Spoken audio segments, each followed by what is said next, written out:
Ngize nendaba allegedly bafowethu bomkhonto eGauteng angeneme neze. Uyabona masiza la emkhontweni sasingabizwanga umuntu, sasize kunxamalala la emkhontweni. So uma sifika la emkhontweni safike senza lento esiyenzayo la ku TikTok, sabiza abantu sibabizele emkhontweni kwaze kwafika ukhetho, senza kahle ukhethweni kwezinye indawo kodwa eGauteng asenzanga kahle. Ngiyakhumbula se-Orlando lapha ukuthi kwabheda kanjani, nani niyakhumbula. So selokhu ngisho mina ngithi la emkhontweni uma ngabe abantu benza kahle anginankinga ngizokhuluma, kodwa uma benza kabi futhi angizothula ukuthi ngoba nakho ngisemkhontweni ngizofihla amahlaza asekhaya. Angeneme ngeGauteng. Indlela oconvener baseGauteng kanye no-organizer baseGauteng abenza ngayo angeneme. Bafethu sisebenze kakhulu before i-29 zika May, sisebenze kakhulu. Akunganyathelwa amandla ethu. Kunabantu manje abadla amandla ethu la emkhontweni.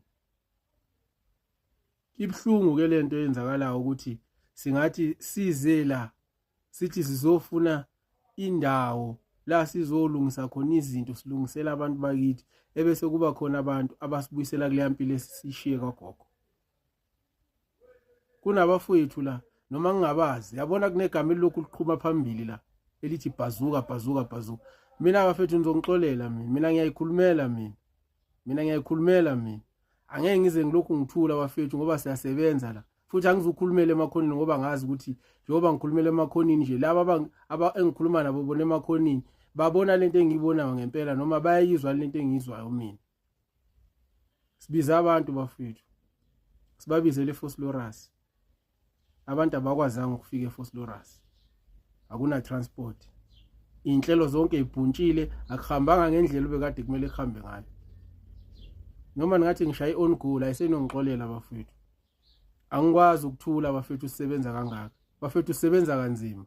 Kuma nje asilali sehla senyuka sibuye eFosloras, sisuke eFosloras siyoshona eMpumalanga. Kuma nje kumele siye eThabazimbi, sibuye eThabazimbi kumele siye eThekwini, sisuke eThekwini siphinde sibuye eThekwini futhi ngomhla ka12. So lokhu sehla senyuka sisebenza.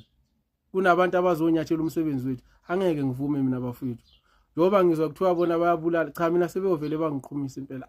Ayike futhi akekho kumuntu ongekafi.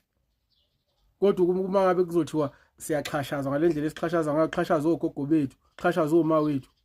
Sibabize thina sithi abeze emkhontweni, sibabize sithi nayi irally yomkhonto abahambe beyokhona bese kuba khona abantu abazothatha imali le kulokhuzana yomkhonto ebese bezodlala ngayo.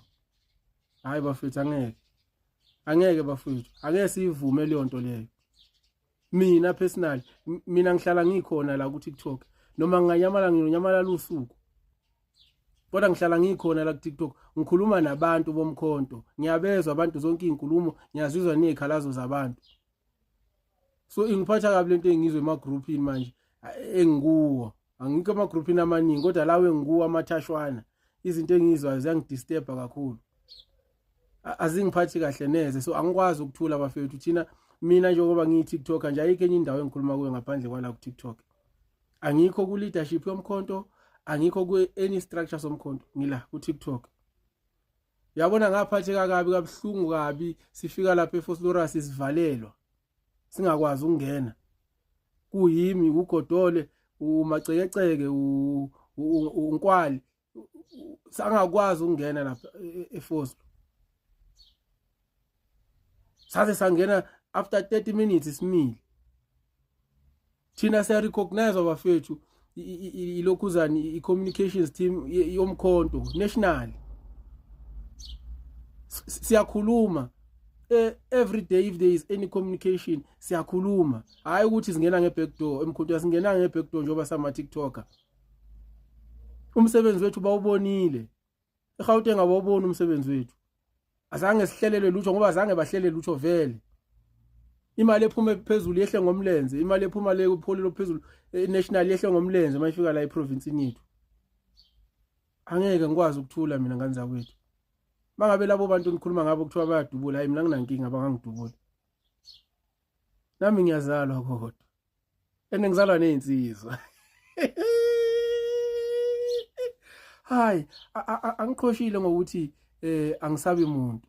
Cha. Ngikhuluma iqiniso nje kuphela. Njoba ngikhuluma iqiniso. Ongithathayo ngangithatha anginankinga vele. Naye angeke aphile inguna phakathi. Kodwa kusala mina ngeke ngithule ngoba vele angithuli vele. Selokho ngikhuluma ngaba kwagogo ngikhuluma angeke ngithi ngoba nakho sekusemkhontweni bese ngithi ngizothula. Cha, angizokwazi ukuthula. Ngithi mina safika eFoslo, safike sakhamisa. More than 30 minutes isikhamisile singavunyelwa ukuthi ngene. Kodwa yonke indawo la sifika khona thina. Sifike eThekwini samukela ngezandla ezimhlophe. VIP pass. Yonke indawo la sifika khona. Sibuye eMpumalanga nje izolo. Sithe masifika eMpumalanga sathathwa sasibe officeini.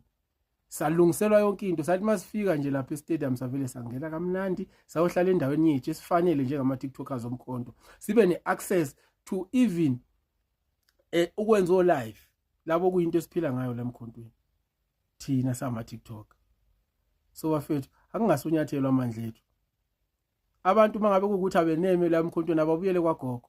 Abantu abazosebenzela kwagogo la cha, get straight. Uyabona manje mangabe lachitheka igula chitheke ngane zakwethu.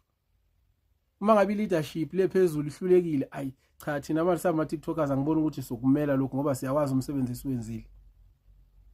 So ngiyacela nje ngane zakwethu ukuthi ke leadership mangabe ingakwazi ukusisiza lephezulu ngale Gauteng ukuthi ihlakazwe kungena abantu abayimisele ngokusebenza abasho sikwazi ukuthi vele siyeke uyabo sihlale phansi nathi siyeke lento esiyenzayo.